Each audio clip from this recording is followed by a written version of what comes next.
Yes, you can introduce yourself until she uploads the presentation. You are welcome.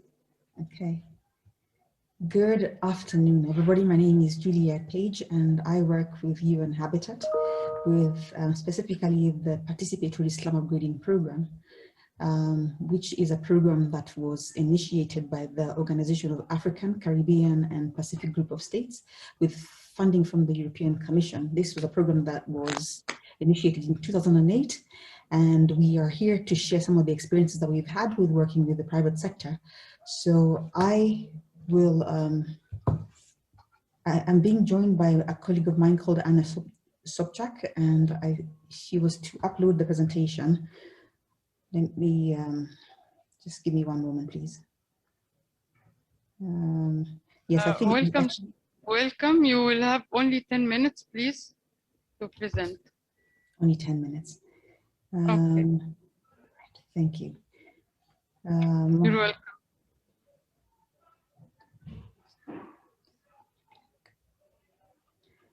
Okay. Just give me one moment, sorry.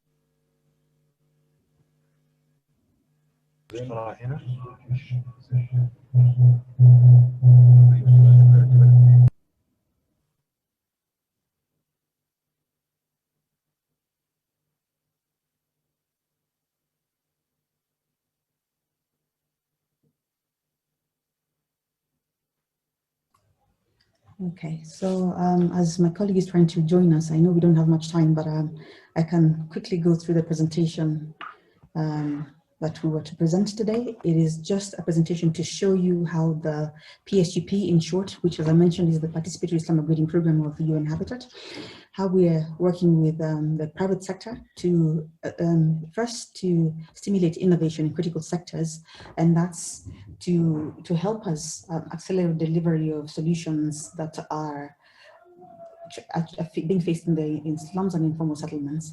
I realize that this is a land conference, but we believe that some of our experience will be replicable in the Arab countries, and it could be used to first to stimulate innovation, and also secondly to catalyze investment into critical sectors. So as you might, would you please try to share your screen if possible? Just give me one moment. Yes, you can find the button called share screen. Yes. It's open now, yeah, if you can share. It's open now, thank you. Okay, just one moment.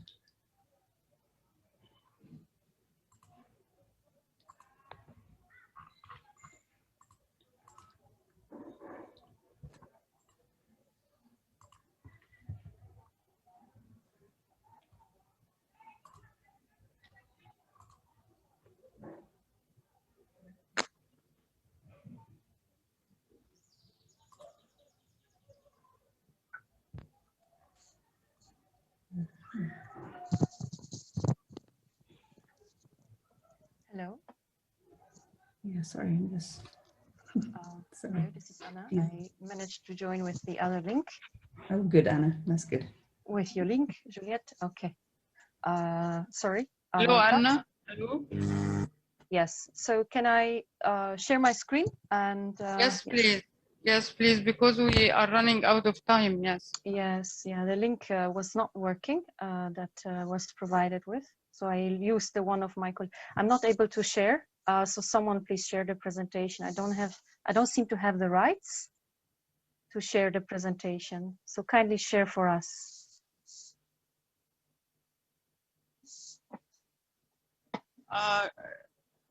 Okay, shall you continue talking until we try to share the presentation? Yes, great. All right, good. Yes, fantastic. This is great. Yes, please go ahead. Okay. Hello, my name is Anna Sobchak. I'm presenting on behalf of the UN Habitat Participatory Slum Upgrading Program, together with my colleague Juliette Page, about the private sector investment in informal settlements. You can go to the next slide. Okay, yes, thank you. So one important thing to start with is that recognizing the key role played by the private sector in all areas of development, it is crucial to engage with the business community to achieve this sustainable development goals. Around 60% of urban populations in Africa, and I believe also in other parts of the world, live already in informal settlements. At the same time, their economic potential is not tapped in at all. For this reason, the PSUP has started the first steps toward engaging with the private sector to try to match its innovations and business models together with business opportunities that exist in informal areas. We launched the Private Sector Partnership Initiative, and their overall objective is to demonstrate business cases for low cost and innovative methods in informal settlements, in particular through private sector partnerships. And those partnerships are aiming to create a positive social economic impact in informal settlements. In particular, we want to explore models for private-public people partnerships and to facilitate investments to housing and basic urban services. Now, who we are. I think Juliette already introduced us, so I think I will skip that. One thing to notice, we are operating in 40 countries and 190 cities, and we offer a menu of services to countries that is based on the national priorities of a country, and we are targeting the large-scale transformation in unplanned informal settlements. The Private Sector Partnership Initiative that we have launched last year is tailored to roll out innovative and creative business models for investment to informal settlements. So what we want is we want to unlock business cases in the informal economy in our partner countries and match them with the policymakers and to unlock the potentials there and to create a positive investment environment. What we have done so far, we have conducted a private sector partnership forum, we identified innovations across 7 sectors, and we made a call for partnerships. The types of business sector are on joint advocacy and campaigns, the so-called innovation project partnerships, and corporate social responsibility. Next one. The financing we are targeting to those partnerships is, number one, through direct investment from the business partners for the implementation of their already existing business solution in informal settlements. So they have a business plan and we want to expand that into a new market and support them. Scan. Then we also provide co-finance from the involved government institutions and co-finance through the PSUP for project level activities in pilot projects. The following slide, please, is a case study that we are just preparing. It's a private sector partnership with a company called Mr. Green Africa for the waste management in Kisumu in Kenya. We're calling this project Turning Waste into Jobs. It's designed to support community-based waste management and the establishment of public-private people partnership in informal settlements. Okay, go next. The particular goals of the partnership, it's a quick win project on how to establish a community-managed waste recovery center. We start as a pilot, and what we want to achieve is to end up with a financially sustainable PPP that is community managed to relieve the city authorities from the burden of financing for urban waste collection. Further to this, we want to create 400 to 500 formal jobs through this process. The private sector partner called Mr. Green Africa is specialized in sourcing ethically sourced materials, plastic materials, with a social environmental impact. They are currently engaging former marginalized waste pickers, around 2,000 of them, and they are collecting and selling over 2,000 metric tons of recycled materials across Kenya. and they have a social business model which creates more value for the lowest members of that economic chain, the waste pickers themselves. So we decided to partner with them. Next one, please. Next, yes. So this is in a nutshell the current the model of the current unfair, non-transparent waste collection model, which goes through a lot of middlemen. And through the engagement with this MGA partner, with Mr. Green Africa, we want to shorten that that model to generate more income for the lowest income level, the waste pickers themselves, and to formalize their jobs. And through the next one, next slide, please.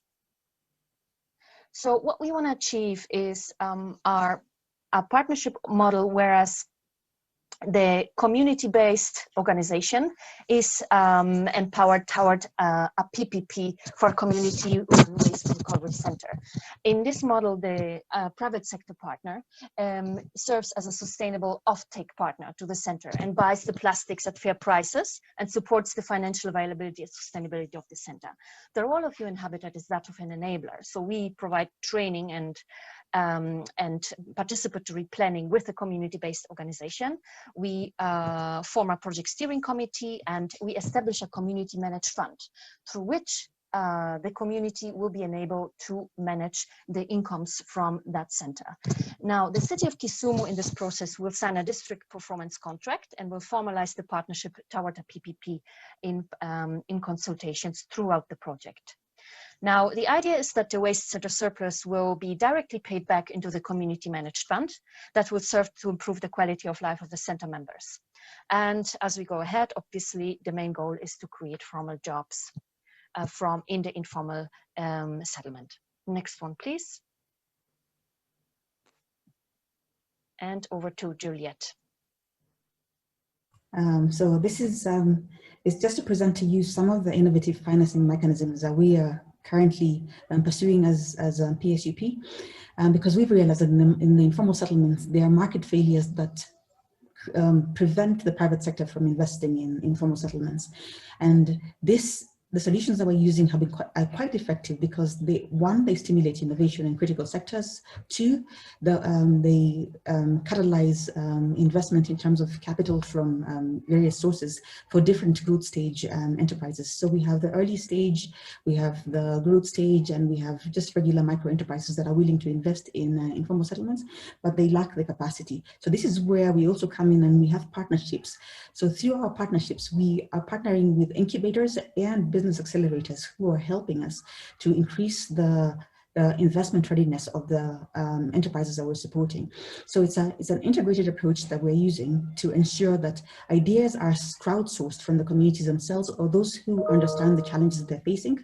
And then these are supported to the ideas are incubated and they are further developed so they can be prototyped and deployed into the markets in the informal settlements to address a challenge that is existing.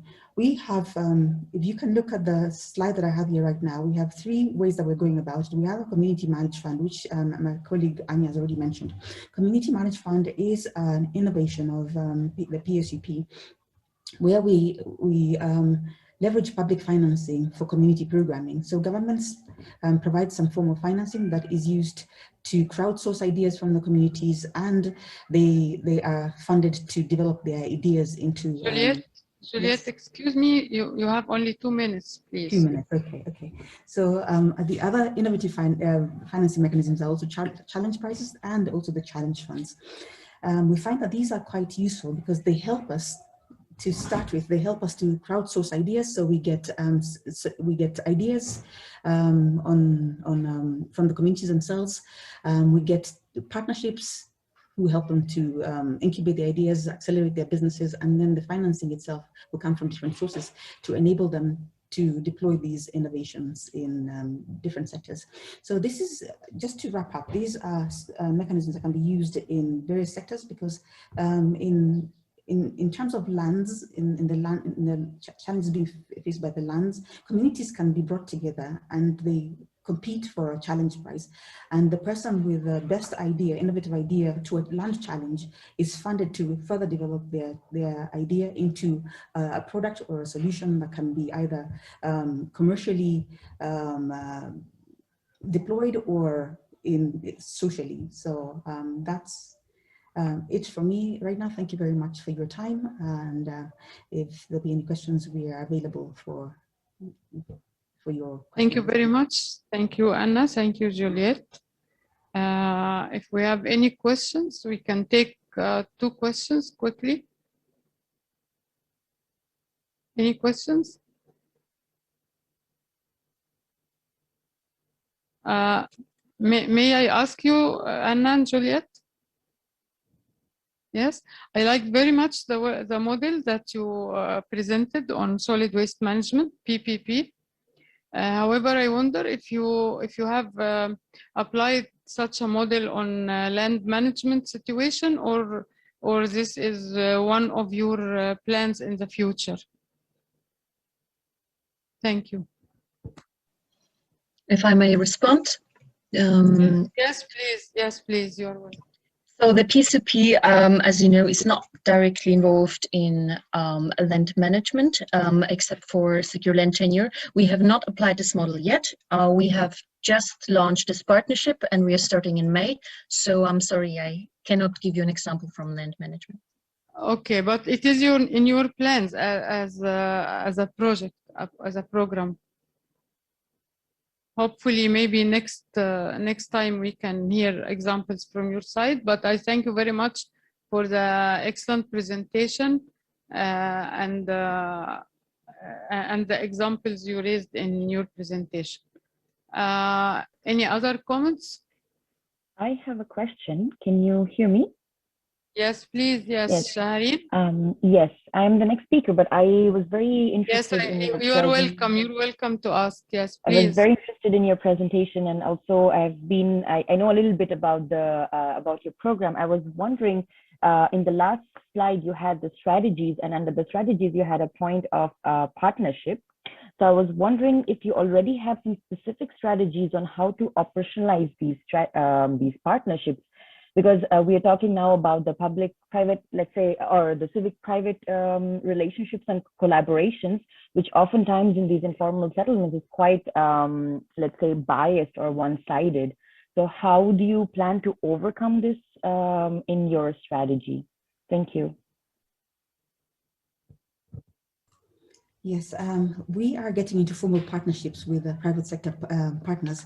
I am not certain whether you've heard of the UN Global Compact. The UN Global Compact is a compact that brings together the private sector. So we are leveraging the partnership, the membership of the UN Global Compact, and we're also getting into partnerships with the private sector, especially those who have a wide footprint in terms of their portfolio of investments that they have, or enterprises that they're supporting. So our key strategy has been first to take stock of the innovations, which is what we did during the last private sector partnership forum that we had last year in July. We took stock of what is existing, so we understand what kind of innovations exist out there and what kind of partnerships we can get into. Now the next step is getting into formal partnerships with those who can support our vision. So do we have partners that are in waste management that can support the delivery of an affordable solution in the informal settlements? Yes, then we would like to get into partnerships with you. Are you a member of the UN Global Compact? If not, then we get into a formal partnership with you and we take it forward. The way we are doing it at the moment, as my colleague Anya has mentioned, is either through contribution agreements with the private sector themselves, so they provide something to move into these new areas. And also we have the challenge fund approach, the challenge-driven approach. We understand that there's market failures. We understand that people don't want to go and invest in the informal settlements. So we're trying to make it easier. What can we do? By deploying a challenge-driven mechanism like a challenge fund, we have a pool to finance innovative ideas that are struggling to see the market potential in the informal settlements. We've conducted studies. We understand that the market size in the informal settlements is significant, is quite huge. Now, the next step is, how do we help you as a private sector to move into the informal settlements where there's a ready market? So this is why we are trying to help through the Challenge Fund. The Challenge Fund finances some of the aspects that the private sector is not willing to undertake. For example, assessments. Do you want to assess the size of the market or the level of capacity in the informal settlements? Do you want to assess the willingness to pay for your product or the ability to pay? So these are the assessments that we're conducting through a challenge fund. So we provide grants for these kind of studies, so that it's easier for the informal for the private sector to move into the informal settlements. I'm not sure that I've responded to your question, but yeah, perfect. Yeah, it does a lot. I mean, is there a timeline as well? I mean, do you work with a specific time frame of, I don't know, limited time slot? Yes, the thing that has been a bit of a delay is because we're trying now to, in a way, mobilize sufficient resources for the challenge fund. So as soon as we have sufficient, it'll be easier and faster for us to move. But as long as we have only limited funding, we can only move at a very slow pace, one by one. And that's why we have, at the moment, the case study that my colleague Anya has presented on Mr. Green Africa, because that's where we started now. But we are going to scale. We start small, but we continue to mobilize resources, and we get bigger and bigger. Okay, thank you very much. Thank you, Juliet. Thank you, Anna, for your presentation. And I believe now we can move to the next presenter, Shahareen. Hello, Shahareen. Hello. Yes, you are welcome. You can hear me? Good. Yes, yes, Yeah, we can see you and we I can hear will, you. Great. I will share my screen. Yes. I believe it is visible now. We would like in the beginning to introduce you, or you introduce yourself very briefly. Mm-hmm. Okay, I can do that. I can introduce myself. Yes, so, please, but briefly, because you are giving us a very long bio, so please very briefly. Very much, yeah. I will, thanks a lot for this invitation. I'm Shahareen Anisa, together with my colleague Roa Al Zain. We are from the Muscat Space Lab, which is based in Oman, in the Gulf states. And we are an initiative who are putting forward the topics of participation and participatory planning, and trying to understand this in different aspects of the stakeholder relationships. So both me and Roa, we were born and brought up in Oman, but currently we are situated in Germany, in Stuttgart. We are both with the background of architecture and urban planning in our bachelor's and our master's. Currently, Roa is working in an architecture office, and I'm working in the University of Stuttgart, also on my PhD in Sub-Saharan Africa. So that's the short intro. Thank you, Professor Roa. I will now start with our presentation. Yes, you have only 10 minutes, Shahareen, yes, please. Perfect. Yeah. Okay, thank you. So our presentation, as you see, is titled Self-Organized Communities, Urban Governance, and the City. And what we try to do is then try to connect all of these with the umbrella topic of land management. So just a brief info about the contextual information. So we are based as one of the countries of the Gulf Cooperation Council. We are very close to UAE and Yemen and the Sultanate of Oman. And our case study city is Muscat, which is the capital city. So the population of Oman is around 4.6 million. What is important to understand here is that 44% of this population belongs to the expatriates group, the group who are non-nationals, but residents of the city. The development of the city of Muscat is very similar to other Gulf cities. In the 1970s, from the petroleum revenue incentives, we had a rapid urbanization, and we developed into this car-oriented city.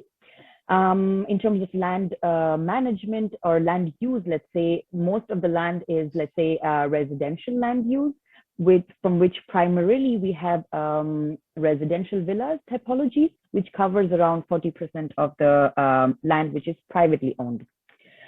Here comes the role of land management, which at the moment, like also in other Gulf countries, really based on or largely overseen by the public sector. And this is also where our problem statement comes in. Even though this is largely kind of overseen by the public sector, however, you see the role of the private sector becoming quite visible in the last decade, and also the role of the citizens and the individuals. Like in other parts of the global south, the private sector and the communities, they are not yet very empowered, but it's emerging. And this is kind of the research gap that our problem statement taps into. We want to actually see then how can we bring together this, the public sector and the other two stakeholders together. For this, we identified primary, let's say, land use or management typologies, which we found in Muscat. One is the privately owned land, which we mentioned before, which is given out by a very specific, unique regulation in Oman, which is called the land lottery system, where once a citizen is resident is 21 years old, the Omani national is allowed to apply for a land from the government, and hence in the future get this land directly from the government. And here we come with the land use typology, which is mainly privately owned land for residential purposes. And as a second form, we have something called as integrated tourism complexes, which is land given or bought by private sectors, where the, let's say, the public sector allows the private sector to buy land. So here in these complexes, expatriates are also allowed to kind of own and buy property. And the last form is the semi-formal migrant neighborhood. You remember I talked about the 44% expatriates. And these neighborhoods largely form of these migrants who don't own the land because legally they cannot, but they rent it out from the Omani nationals. So just to kind of bring this all together, our aim was to then understand these different forms of ownership and habitation system, and then to identify what kind of citizen initiatives are there and what is the role of the citizens in this land management finally affecting the urban development. And lastly, we wanted to understand the relationship between the horizontal scale, which is the scale of the individuals, and the vertical scale, which is then the scale of the private public sector itself. And our research questions also go along those lines to first understand what the gaps are, then understand what forms of these organized communities are there so that we can acknowledge them, and then understand the parameters, and finally understand the parallel multilateral networks between these organized communities, and how then we can connect them to the public sector in order to be able to affect the land management and land use policies. So for our theoretical framework, we again dived into these three different core topics of land management, urban governance, the three different forms of urban governance, which is the public management system, the self-organizing networks, and socio-cybernetic systems. And then we further went into understanding what the role of the community is in terms of active participation, teamwork, action learning, and how finally to do this kind of integration between the horizontal and the vertical level. Our methodology was qualitative. We took an instrumental case study approach, taking representative case study areas. And here you can see the three different case studies we have. And on the right, you see our parameters. So Al-Moj is one of those ICTs, integrated development complexes that I talked about, which houses high-skilled immigrants and locals. And the governance format here is private and commercial. So as I mentioned before, this land is owned and directed by a private sector, whereas the construction of the infrastructure and so on is done by the municipality, or kind of overseen by the municipality. But everything that happens within this gated community is taken care by the private sector. Then we have Al-Khod 6, and demography-wise, the dominant nationality here are high-skilled locals. Also, we have families and singles, very similar to Al-Moj. The socio-economic status is medium here. And the type of organizing system here in terms of governance is that they have a very organized civil society who are working on the site for looking for their needs, but they're not registered yet. Then we have the property or the land tenure and type of neighborhood is privately owned. Finally, we have Al-Hamriya, which is one of these migrant neighborhoods we talked about, with the dominant nationality being low-skilled immigrants. The difference here to the other two are that the land tenure is, the land is actually owned by the Omani national, but given up to the immigrants. So basically the migrant nationals take care of this space. And governing structure-wise, they're quite unfragmented. They're unregistered civil society, but very active in taking care of their own needs, because these are the low-skilled immigrants who live in this area. So they don't always get everything that is, let's say, that is expected. Therefore, they take over their needs. So coming to our findings, this is the land management finding. As you realize that we saw the land tenure, value, land use and development for Al Moj and Al Khod are quite different. So the Muscat municipality kind of plays this steering role where it sets out the base framework, but in Al Moj, they don't actually do the actual construction. The construction inside the gated community is taken care by the private sector, which means the private sector also has a very strong institution within them, which is taken care by the private sector, which is called Al Moj Community. And this affects the rights, restrictions, and responsibilities directly, because the people who live within these settlements is not really part of a lot of these participatory processes. Rather, they are part in the second level, where they are informed and they sit together, but not actually making the bigger decisions. Excuse me, yes. you have 2 minutes, yes. Thank you, thank you. In Al Khud, however, it's very different. The municipality sets this, let's say, the governing structure, the infrastructural structure, but the community is so empowered that they develop these needs on themselves. So, for example, they build Quran school and a mosque by themselves. They also take care of their public spaces. And lastly, for Al Hamriya, here again, like Al Khud, the municipality sets the larger construction framework, but what happens within the spaces, the immigrant neighbors, they take it up. So they are not always fully legitimate. However, responding to their basic needs, they take it up. Here, just in short, in Al Moj, as you see, the drivers of the self-organization is self-actualization, so not really very much need-based. Whereas in Al Khud, it's psychological. So when we talk about Maslow's needs pyramid, we see that's in the middle. And Al Hamriya, it's already towards the end. So to understand, in conclusion, as the last slide, you see that in Al Moj, the municipality actually plays the steering role, and the investor pushes this on the community, who then the investor then plays this rowing role. Whereas in Al Khud, the municipality only plays the steering role, whereas the community often takes up the role of rowing and actually answering to their needs and associations. And in Al Hamriya, what happens is, even though the, let's say, the civil organizations are quite independent, they are not registered, and therefore they're considered illegal. And therefore, even though they want to apply their rowing role, it's not always possible to get all of their, let's say, land use or physical and human capital together because of this gap.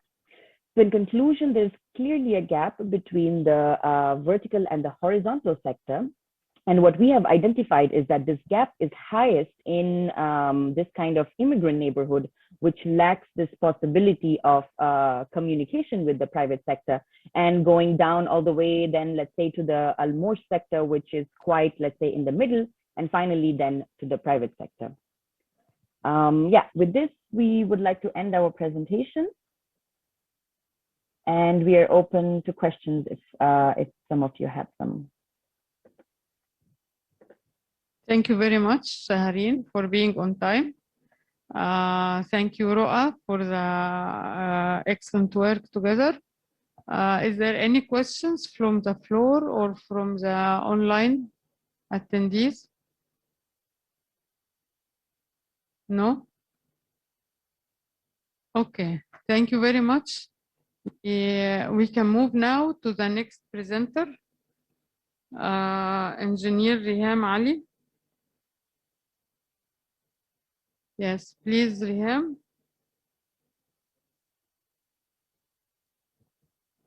Let me introduce Riham. Riham is an architect and urban developer, and she has a master's degree in urban development from TU Berlin, 2019. and she used to work as a teaching assistant at the AUC. Currently, she's working as a team leader, a team member in UTI, a researcher, and the Housing and Building National Research Center. You are welcome, Riham. Please, 10 minutes.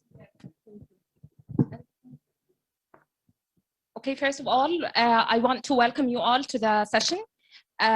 Today, I'm going to present for you the role of private real estate developers in land management in Egypt. So basically, I will talk about the land ownership schemes and considering the BBB, which is public-private partnership in real estate development. I really want the pointer, please. I'm sorry for this. Okay, so basically I have a small introduction, then I will talk about the real estate developers and new urban communities in Egypt.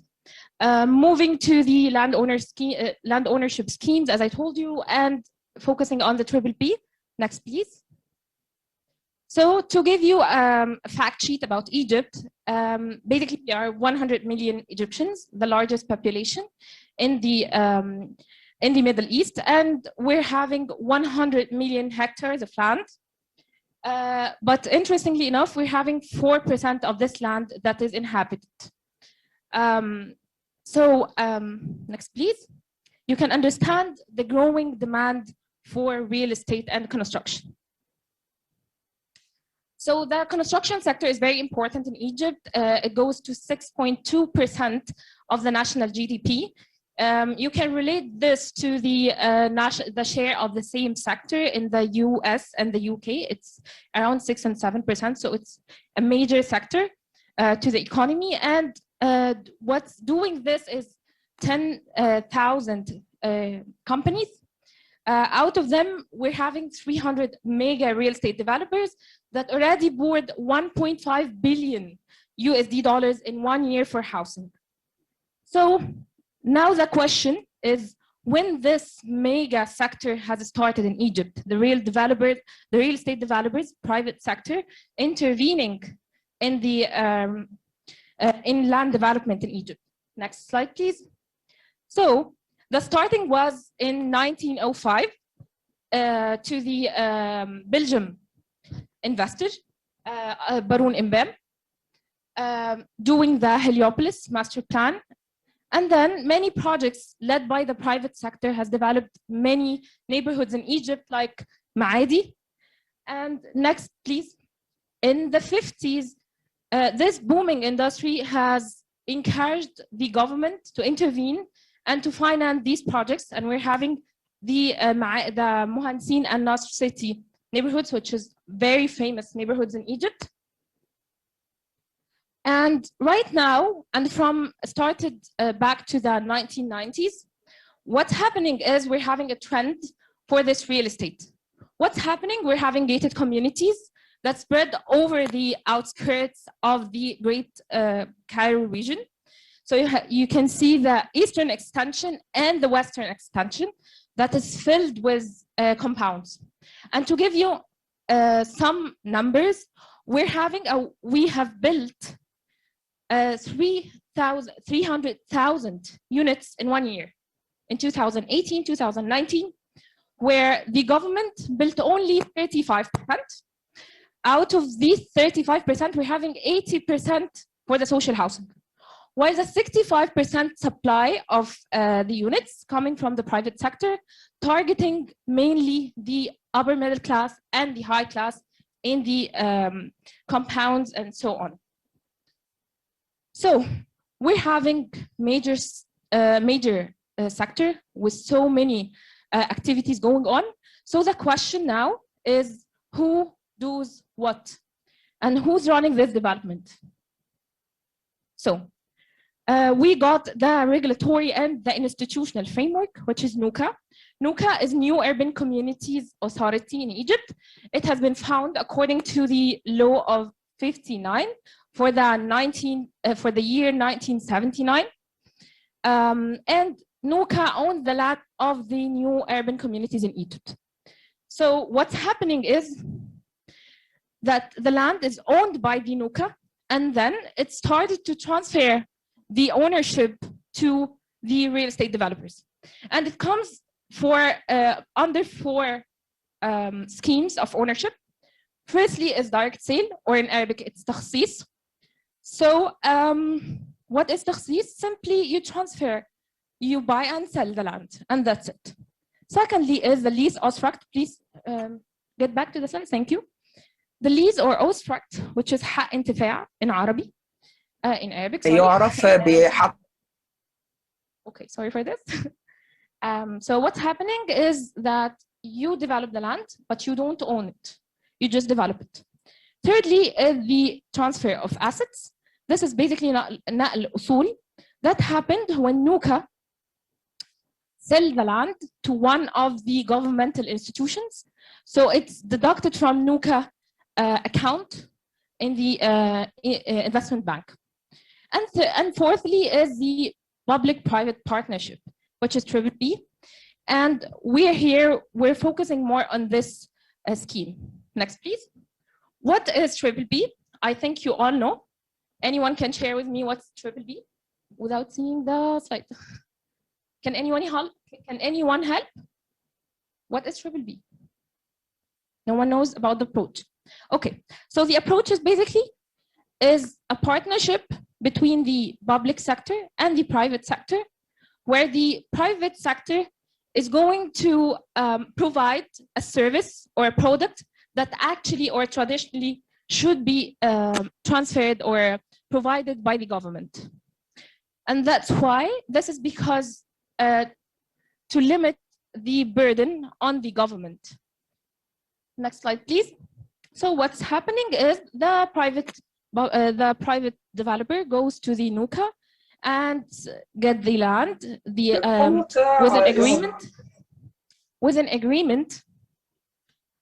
an agreement for the price of the land, and secondly the infrastructure and the provision of the infrastructure.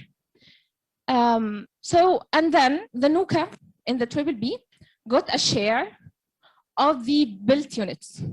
Thank you very much. Here we go. I'm not sure it's working. Oh, it's not working. But could you please flip? It's not working. I'm sorry for this technical issues. Okay, so we're having one case study that is very promising, done by one of the leading private developers in Egypt, Talat Mustafa Group. I think the Egyptians are familiar with Talat Mustafa Group. And Madinati. Madinati is a mega real estate project that is done in New Cairo. Interestingly enough, in this case, that the land was disposed with no cost. It was free of charge. And what happened is that the total cost of this real estate project, 7% of it went, in terms of units, went to NUCA to assign it to the social housing schemes. Is that clear? So basically, they sell the land with no money and then got the return as units, 7%, and they dedicate it for the social housing because simply the Ministry of Housing should support the social housing. Next, please. So here I am as a developer, a real estate developer, and I have some constraints to talk about. So what are the constraints? It's basically I'm suffering from the land prices, construction materials, that is very high, and we're having very limited financing scheme from the banks in Egypt, while at the same time we're facing macroeconomic environment like COVID, for example, and we're having inflations. As you remember in 2017, I don't remember the date, but the Egyptian currency in front of the dollars, and all these prices changed.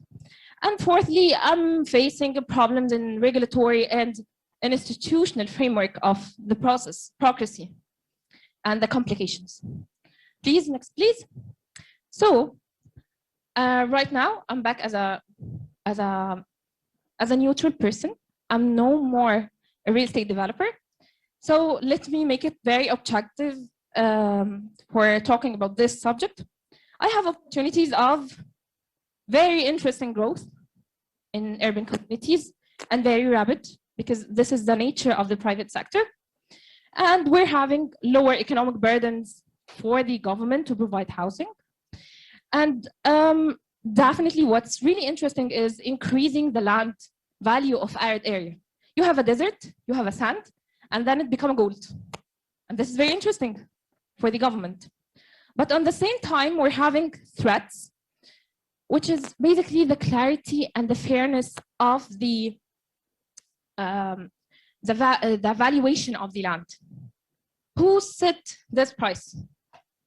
For example, in Madinti, it was free of charge. So maybe a question. And here the government supervision and control over these projects, because simply Madinati is directed by Talat Mustafa. Definitely the Ministry of Housing set some building rules, but the governance of the model is for the private sector. So you can question mark the role of the government in these developments. And thirdly is the type of the provided service. It should be affordable. This is how it works. It should be like this. But the Egyptian knows that the compounds are very, very expensive. So here is the dilemma. Next, please. So here is the conclusion. You can see this. Can anyone read it, please? Anyone read this? Huh? Anyone who had... Read the billboard, please. So it's about the more you live and the luxurious house and the dreamy, lovely house. And the question is that model is very successful, is really successful? Is it deliver the right service to the right people? There is a question mark. I'm not sure. And I'm done with. Thank you very much. Is there any comments or questions? Yes, please.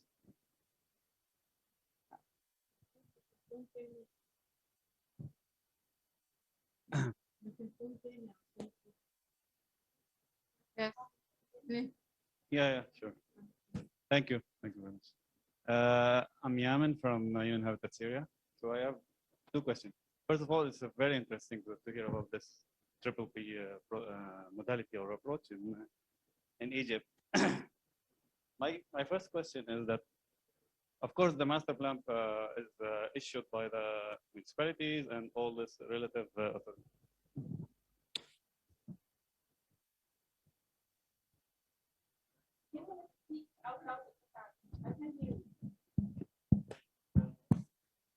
Does the private sector has any role in this master planning process or progress? This is my. Thank you very much for your question and your interesting comment. Basically, we don't have this. The municipality and the government are the ones and the urban units in the government that done the master plan and the regional plan and the master plan and all of these, and then they sell the land. And the Nuka owns the land of all the new communities in Egypt.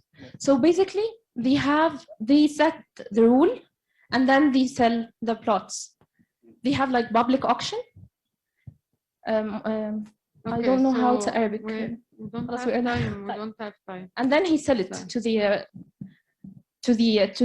developer with their plans, like general schemes, like residential, commercial. And all this. I believe you can both have more sure. detailed discussion later. Yes. Sure. Yeah. Thank you very much. I have second question. Yes, very quickly, please. Okay. The owners of this, I mean, the end user of these housing units for the buyer or for people for whatever. So they buy it, as far as I know, they buy it in installments, right? Or, yeah. But eventually, do they have the full tenure of the house when they finish their, let's say, installments? Yes, it's according to the. Or they have to wait until the whole project is done and then they get the Yes. the tenure. No, you can. Thank you. Okay, it's actually comes under the categories of the land ownership. As I told you, تخصيص حق انتفاع or triple B. And triple B is basically, it's different story, but they dispose the land and it's a partnership with the government. But if it's direct تخصيص or sale, you own the land. You own the land, and then you have contractual agreement with clause if you are not paying the regular installments, then it's confiscated or expropriated and all these stuff. Yeah, yeah. Thank you very much. Yes, definitely. Thank you very much, Rihan. Thank you, Doctor. Thank you. Thank you. Thank you. We have the next presenter, Mustafa. Engineer Mustafa Haroon.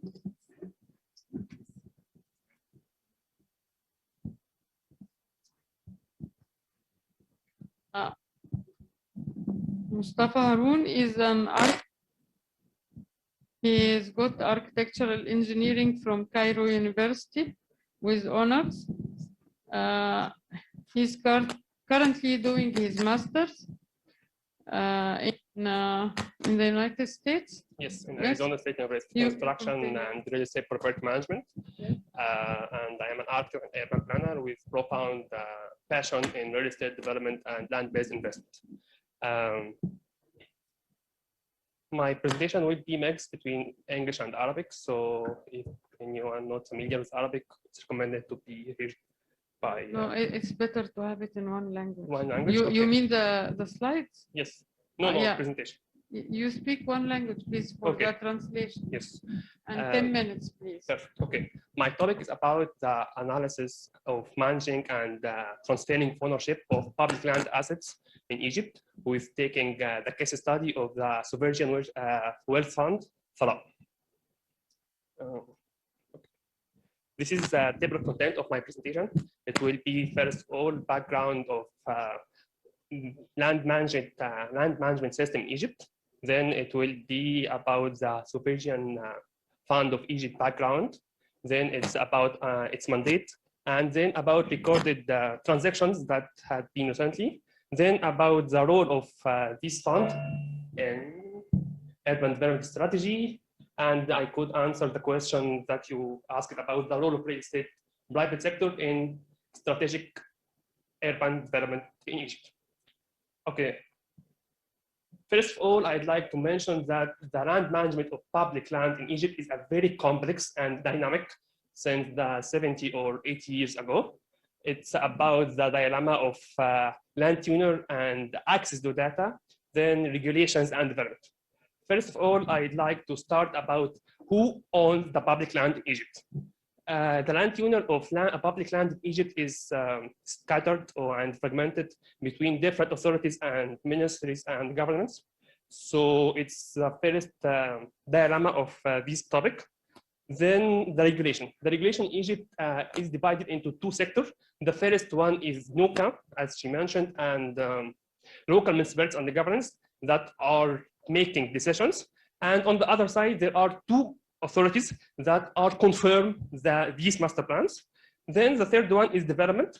The development of public land in Egypt has a lot of business model. The first one is PPP. The second one is buying and transferring the ownership of land in auctions. The third one is building independent subsidiary real estate development company under the holding company. The third one is joint venture between NUCA and national and state-owned bank, which Housing Development Bank. The fourth dilemma is access to data. Who know this land is free? Who know the data of each land or public land in Egypt? This is a big dilemma in Egypt. This is some of authorities and municipalities who has data. Then it's a very complex system. So when we enter this system, we need to study very well the history of these backgrounds. I'd like to make a chronological analysis of the history, starting from 50s about the nationalism system. It's about state-owned enterprises and general authority. Then we became in some sort of free market, open market in land, which is starting new urban communities and National Surface Products Organization by military, and then chronological phases of privatization, starting from the latest 90s, and we are going on the same line. Then now I'd like to highlight 2015 and 2017. There are two major laws that are very important when we discuss about the public law or the public land. The first one is making a database for each parcel of public land in Egypt by all the municipalities and authorities. The second decision, or it's about freezing the action and making any plan to this land without getting permission from these two lands. Then to sum up, this is the public land system before 2018, and Egypt has a homogeneous assets and many are not utilized. Then the Sovereign Wealth Fund enters the market.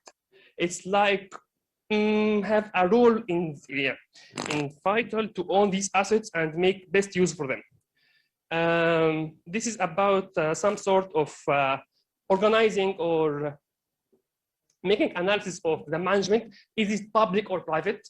When we come to talk about public land assets, the management and the governance of these funds will be public or private sector.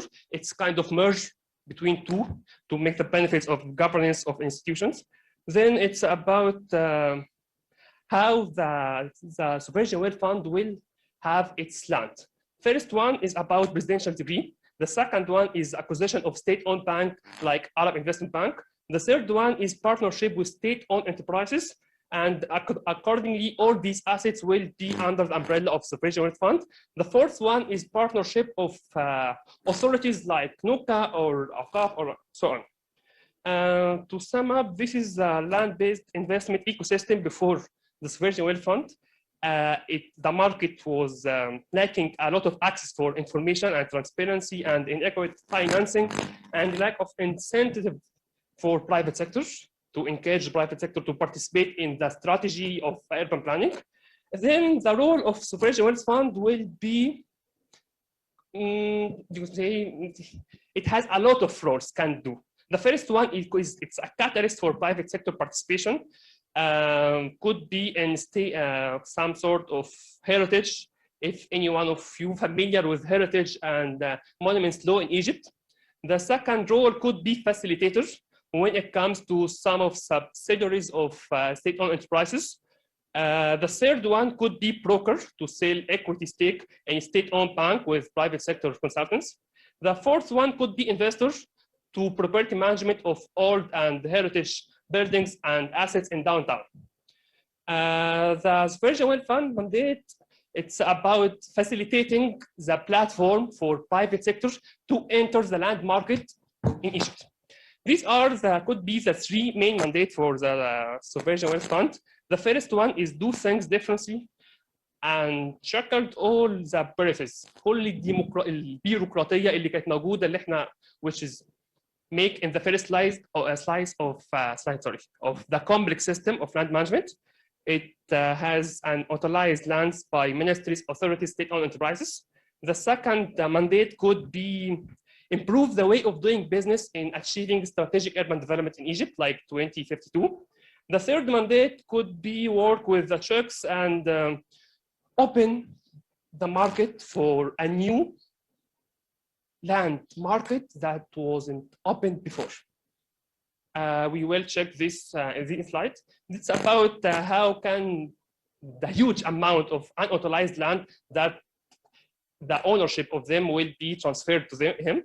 It's, for example, Ministry and Internal Trade Development at 6 million square meters inside 27 governance. It's about Ministry of Public Business Sector has 126 companies.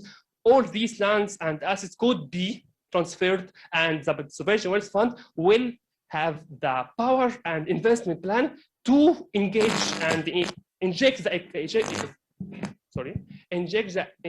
Egyptian economy to enhance and pave the road for private sector to be engaged in the development, and more to come for sure. Then the three markets that were opened before. The first one is the National Surface Products Organization that was blocked from 1979 from the law of creation established. Then the heritage site. The heritage site is almost blocked since 1983. Sorry. So the Sovereign Wealth Fund will open the market for a huge heritage sites to engage the local economic development to utilize these land. The third one is the National Investment Bank, which is logged for public sector since 1980.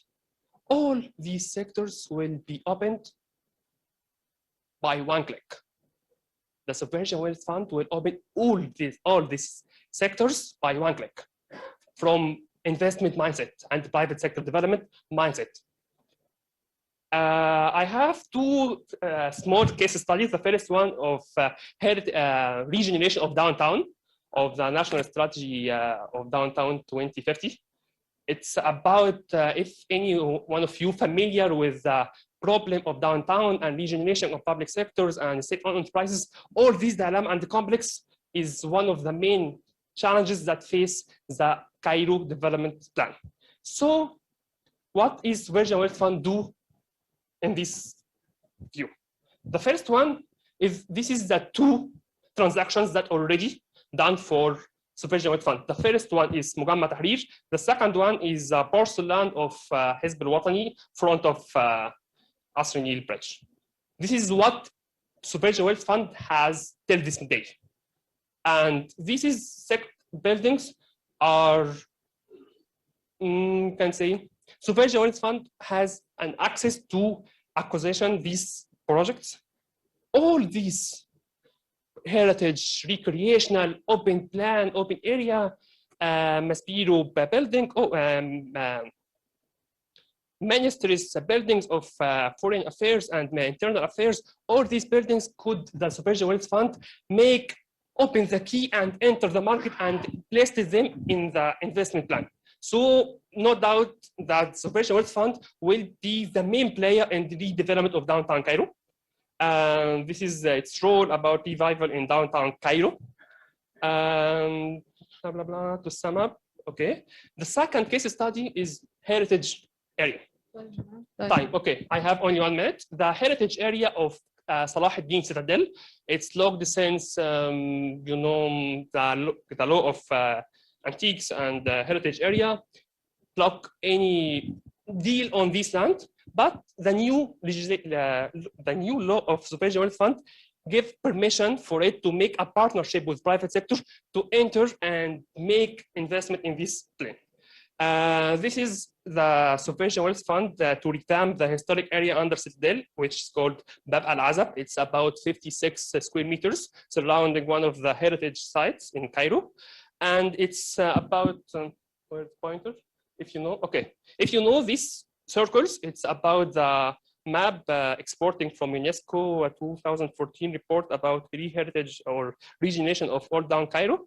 All these circles is open by the law of Sovereign Wealth Fund to participate the private sector to engage in the urban development strategy. To sum up, these are you know, challenges or concerns or recommendations or just comments we can discuss them. The first one is the land's redundancy. Have you imagined the amount of land that this Sovereign Wealth Fund will have? This one, it's for sure it will be reshape the land market in Egypt. The second one, it's about land speculator. Speculator, it's from the investment point of view more than urban planning and the regulations. When we come to investment, when we come to this land is listed in the assets of this company, its land or its value will be jump to the sky. So imagine with one decision, this land is under these fund assets. Okay, this is the second point. The third one is definition of sovereignty and state. The fourth one is state lands in post-agile world. It's about from local to global land-based investment and how the land use dynamics in local areas could be changed or could be impacted by this fund. I think it's fine. I want to finalize my presentation with this quote that the Sovereign Fund of Egypt will be new hope for Egypt's untapped assets. Thank you. Thank you very much. Is there any comments or questions? Yes, please.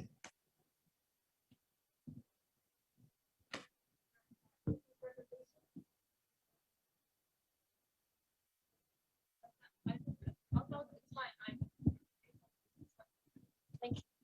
So thank you very much for the interesting presentation and the very trendy topic actually.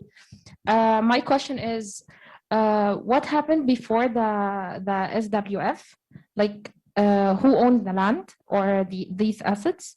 And what are the expected conflicts between the institutional bodies that are all working on the same page? Like how they going, for example, you're saying Watani or Maspero or whatever, and now it's owned by the SWF, right? So hopefully the government has a say for this, and the PP and different entities. So are there any conflicts detected between these bodies or not? Thank you. Thank you for your insightful question. First of all, I'd like to return back to this slide about the background of land management in Egypt between land tenure and access to data and regulations. When it comes to land tenure, as I mentioned before, it's fragmented between Industrial Development Authority, Armed Forces Land Projects, Supreme Council of Antiques, Endowments Authority, Governance, National Holding Companies, Tourism Development Authority, General Authority for Reconstruction and Agriculture, National Surface Product Organization, and New Urban Communities Authority. So all these staggered, it's about, one moment, please. It's like that, exactly. This is the condition before Sovereign Fund of Egypt. But now it's like that. It will be a master player who, like an eagle, see the image from above and see all the concerns and inputs and the market from the point view of investment, in addition to the point view of regulations and urban communities. So it's about master player who enters the game. Regarding your question about the land use of Ard Hezbollah or Ministry Square in downtown and so on, it's all about the decision made 2017. It's about restriction for all public assets to be under the strategy of Egypt 2052. This is the master plan that confirmed we are in Egypt working on. So you answered a question, but you opened up a new discussion. You're saying that's from the point of view in investors, investing, right? Investing, but in the same time, they're ignoring the local needs. For example, if you have a garden for the local need, and then can we have more Yes, discussion? yeah. Definitely, yes. Yeah, thank you. We can see. discuss later. Yes. Thank you very much. But is there any questions from the virtual attendees? No? You have a question? Yes, please. بسم الله الرحمن الرحيم. شكرا على البرزنتيشن، ولكن أنا سوف أكون مختلف في سؤالي. طبعا أنا المهندس سمير البلعزي رئيس مصلحة أملاك الدولة في ليبيا، وبالتالي هذا الموضوع يعنيني بشيء كثير جدا، وهو الPPP أو مثلا عملية مشاركة القطاع الخاص والقطاع العام مع بعض. الحقيقة هناك أشياء تتأثر بهذا الموضوع. الناحية التاريخية السياسية للدولة إن شيئين لا ينفصلان، الناحية الاقتصادية والناحية السياسية. وبالتالي مصر عندما بدأت هذه الأشياء وصلت بنا، يعني أخذت فترة من الزمن تغيرات سياسية، وبالتالي وصلت إلى هذه المرحلة وهو الاقتصاد المفتوح. في بلدي الآن من سنوات عديدة بسيطة كان هناك الاشتراكية، وبالتالي الاقتصاد منغلق. الآن نصبو لأن نتوجه إلى الاقتصاد المفتوح، وبالتالي هل سنأخذ كل هذا الزمن حتى نطبق هذا المفهوم؟ أعتقد أن زمن كثير حيكون. الإمكانيات متوفرة، ربما كانت في مصر الإمكانيات غير متوفرة في فترة ما. ولكن الآن الإمكانيات تختلف. في ليبيا متوفرة موجودة، لكن العزم على التغيير يحتاج إلى رؤية واضحة في الاقتصاد. أعتقد هذا لا نختلف فيه. وبالتالي الآن هذا العنوان مطروح منذ فترة، البي بي بي أو المشاركة بين القطاع العام والقطاع الخاص، ولكن دون تنفيذ أو أي خطوة إلى الأمام. ليش؟ لأن الموضوع هناك فيه ضبابية، هناك وضع سياسي غير مستقر الآن، وبالتالي يحتاج إلى وضعيات كثيرة. أعتقد أن هذه تجارب دولة مصر الشقيقة حتكون خطوات مهمة بالنسبة لنا في تنفيذ مثل هذه البرامج. شكرا. تسمح لي ارد عليك في 3 نقاط. اول واحده، شكرا على سؤالك. اولا تسمح لي اكمل بالعربي؟ اوكي. شكرا على اسئلتك. اول سؤال ليه علاقه، او اول رد ليه علاقه بالصناديق السياديه في ليبيا.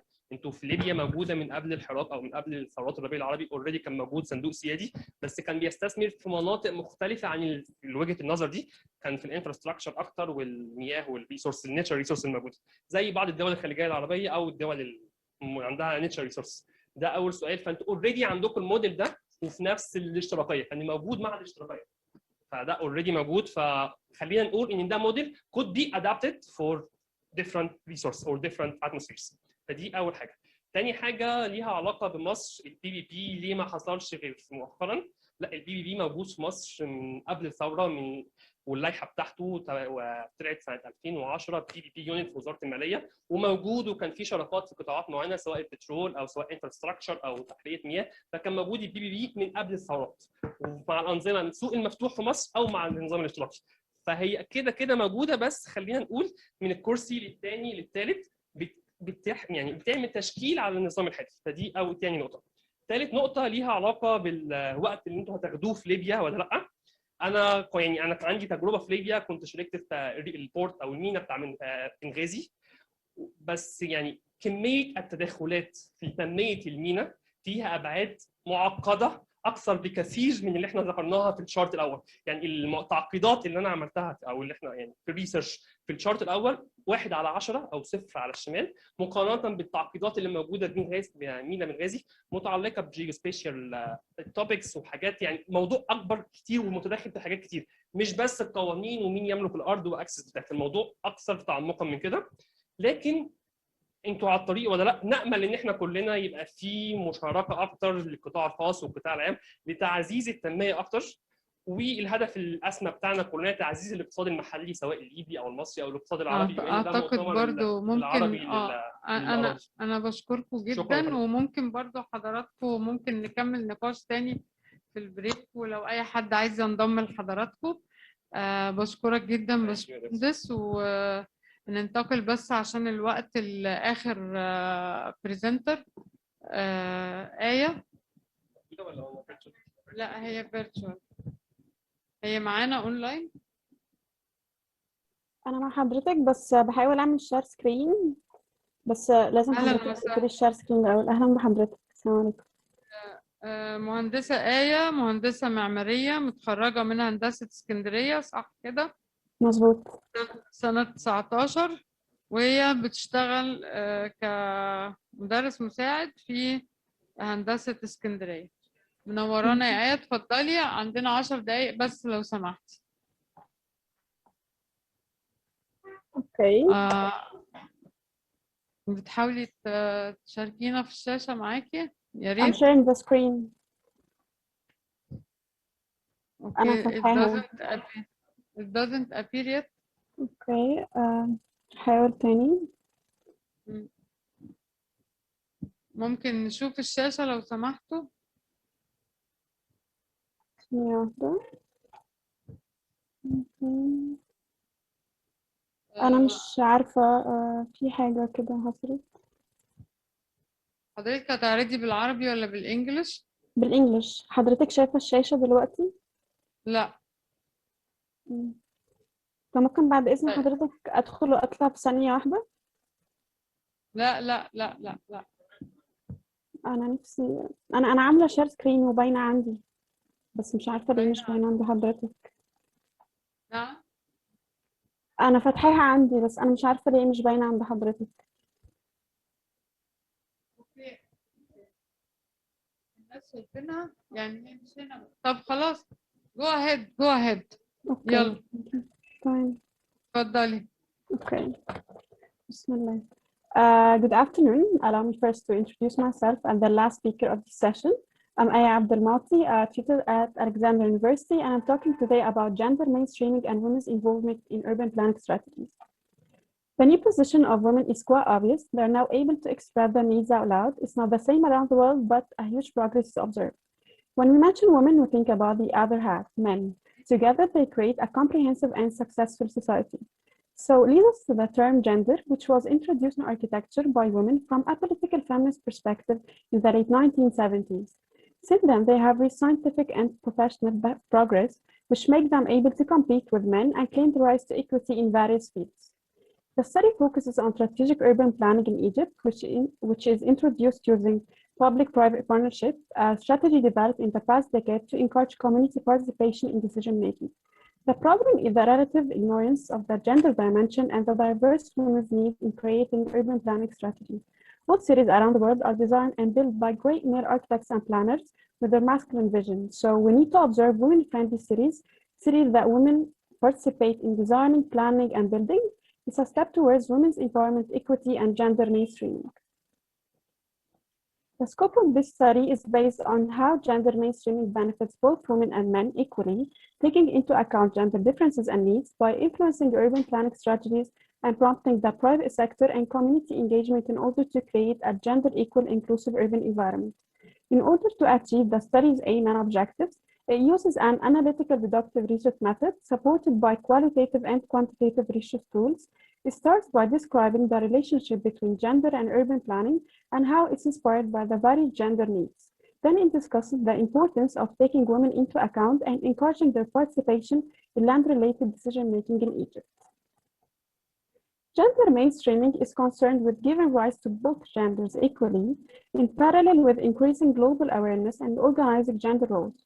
It's recently integrated into different domains. Concerning our topic, it introduces a gender-based perspective in urban planning to examine land-related decisions in the context of women's rights to enjoy open public spaces. That's why planning strategy should be a reflection of the everyday life experience of every individual in the city in order to promote resilience, vitality, cultural diversity, sustainability, inclusivity, and balance between the public and private sectors. So how did it all begin to be implemented? It was in the 1990s in Vienna, where they reviewed the different patterns of use and needs of both genders and redesigned urban public spaces to be gender sensitive and inclusive. Afterward, gender planning has been observed in urban spaces and infrastructures around the world. To understand gender needs, there are two types of them.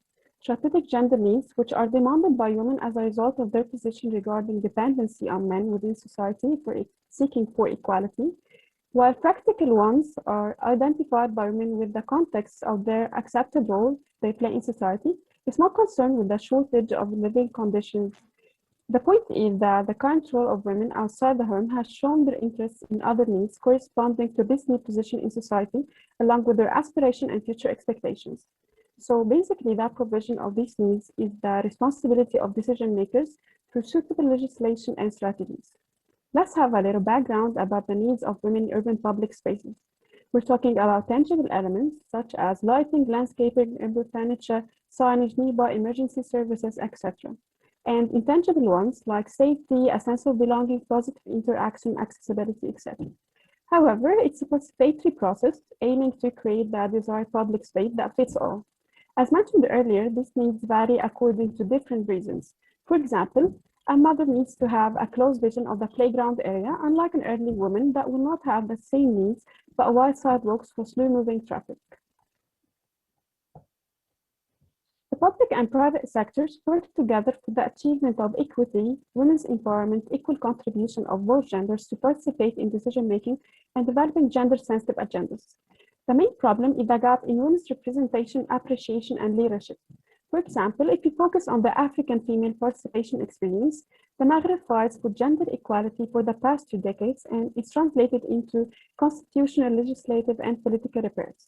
Women's rights in urban spaces are promoted through collaborations of UN Women and local NGOs in Algeria, Tunisia, and Morocco. They encourage gender mainstreaming and assessments in strategies and call for equity. Moving to other African countries, there is a ministry dedicated to women in many of them, such as Ghana, Nigeria, and Zimbabwe. Such ministries promote experiencing the city through a female perspective.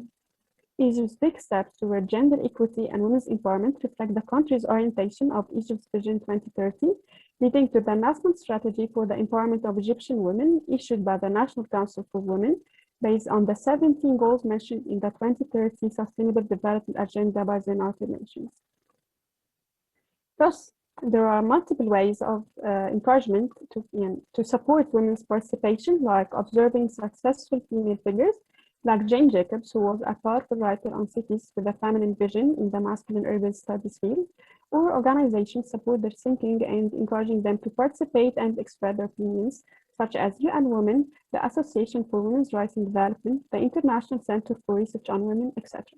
A country's support is another strong source of encouragement, such as the successful experience of gender equality in many European countries is concerned with the development of better understanding of women's employment, even social media platforms.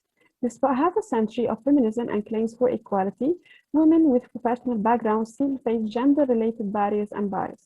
Although women were part of the Egyptian ministries in the last century, but these positions were restricted to ones familiar with the traditional role imposed by society. Lately, Egypt is moving forward and provide new leadership opportunities for women to prove themselves, such as Hala Said, Minister of Investment and International Cooperation, who has been recently classified as the best minister in the Arab world, proving that women are encouraged to occupy key political positions and prepared to lead and succeed in them. Sometimes the biggest barrier facing women is the lack of conviction by decision makers of the importance of their empowerment and participation. However, the solution lies in taking effective and systematic actions to change and eliminate negative traditional stereotypes and practices. The research reviews the situation of women regarding their participation in decision-making on 3 levels: the international level, continental level, and national level. Correspondingly, the case study aims to examine in Egypt at the workplace level, occupation level, and state level. Due to the current limitations of social distancing, surveying methods were not reachable at the time, but an online questionnaire was conducted among a selected sample of highly educated men and women in various fields of work. The results do not aim to represent the experience of the entire population of women working in Egypt, but contribute to giving an indication of the major problem facing them regarding their participation in decision-making. Nearly 60% of the respondents tend to believe that women influence the shape of the city by taking into account the different gender needs, and that both the public and private sectors support them by providing all possible ways of encouragement. They also share an affirmative opinion about the positive impact of Egypt's orientation towards women's empowerment, where the 3P work on raising awareness of gender equity. And since 40% of them agree with the significant role of the private sector, they contribute to the suggestion of several leading NGOs for women's issues in Egypt, such as the National Council for Women, the Arab Women Organization, and others. To conclude, the evolutions of women's position in society make them face fewer challenges than their peers in the past. They still confront gender bias and stereotypes, but they manage to develop, lead, and reach senior positions. Their main aspiration is gender equity because the roles of both genders are complementary. The study indicates that when urban planning strategies consider the gender dimension, they should accommodate the different needs that differ from one woman to another, according to age, abilities, level of education, culture, background, etc. Another problem is the ignorance of many women in the local community of their spatial rights in the city, in addition to the limited available choices. Accordingly, gender mainstreaming and the participation of women from the public community and not just specialists in the decision-making of these land-related strategies contribute to achieving the optimum outcome to give women the right to the city and encourage them to interact and feel a sense of belonging in urban spaces. In fact, that process highly depends on the efforts of the private sector and the sufficient authority and resources provided by the government. Finally, to be all covered, it also relies on raising awareness and engaging men to be part of the cause of women in the Arab region. Thank you. I'd like to thank you all for listening, my colleagues and Dr. Bia and organizers. I wish to be there with you, and I hope you're all safe and well. I wish a better present for all women around the world. And finally, I take the opportunity to express my pride in my country, Egypt, for hosting this significant conference, as well as its positive attitude towards women. Thank you. Thank you very much, Aya, for being on time and for the very good presentation. Thank you. Do we have any questions or comments? Yes, please. Do we have any other from the online, Heba? No? Okay. You're welcome, please. في الحقيقة مداخلتي هي عن موضوع الطرح أو النقاش بشكل عام. أنا جمال الشعري من اليمن وممثل عن IY CY. في البدء أقدر وأثمن وأحترم كل النقاط المذكورة تحت قائمة حوكمة الأرض، والتي أعتقد أنها تهم المجتمعات العربية، ولكنها تعد لنا نحن اليمنيين بمثابة الكماليات. دعوني أطرح بعض النقاط التي تعتبر آفة تتفاقد بتصاعد النزاع الحاصل في اليمن منذ سنوات. في اليمن هناك أكثر من 2 مليون نازح يعانون من التعسير في المناطق التي ينزحون إليها. معظمهم يفترشون الأرصفة، يلتحفون الرمال في مناطق غير مأهولة للسكان. حضرتك بس ممكن نختصر عشان الوقت، بس تمام. هنقول النقط باختصار. أيضا ينتزع حق المواطنين والشركات والمؤسسات الخاصة وتسطو بعض القيادات العسكرية وذوي النفوذ على ممتلكاتهم وأراضيهم. في اليمن تتحول الممتلكات العامة ومنها المدارس إلى ثكنات عسكرية وسجون، وتحول بعض مباني المؤسسات العامة إلى مباني خاصة لذوي النفوذ والساسة والعسكر. في اليمن يتصرف بأراضي الأوقاف وتحول المناطق الزراعية إلى تجمعات سكنية. في اليمن أيضا تقتلع الثمار والحبوب. مع اعتذر لحضرتك، بس حضرتك الثمار، طب احنا يعني خلينا في موضوع المؤتمر. يعني خلينا فيما يتعلق بالأراضي وبصفة خاصة لو تسمح لي فيما يتعلق بالجلسة. يعني احنا النازحين، احنا في عندنا جلسة خاصة بالنازحين ومركزين على القضية دي، وحضرتك هتلاقي كل القضايا اللي طرحتها مطروحة في المؤتمر. بس أرجو من سعادتك تقول لي تعليق أو سؤال متعلق بالخمس عروض اللي احنا عرضناهم في هذه الجلسة. لا تعليق ولا سؤال، كل ما أود كنت أن أطرحه طرح وتكلمت بشكل عام فقط.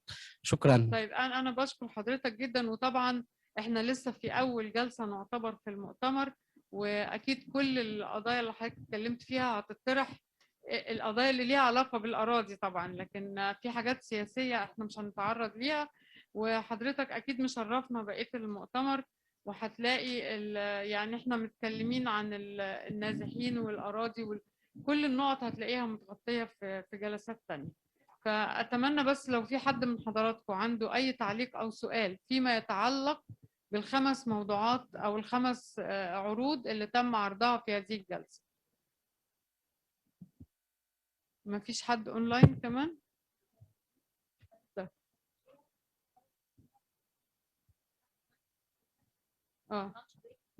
لا ما عندناش وقت. طيب احنا بنوعد الناس الاونلاين ان احنا يعني لو في اسئله لبريزنتر معين او حد عرض معين هنودي السؤال وهنرد عليهم الردود ان شاء الله. دي هتبقى شغلتنا ان شاء الله بعد المؤتمر. طالما ما فيش هنا اسئله فانا بشكر حضراتكم جدا، بشكر الساده العارضين وبشكر الحضور جدا على تعليقاتكم واسئلتكم، وشرفتونا جميعا.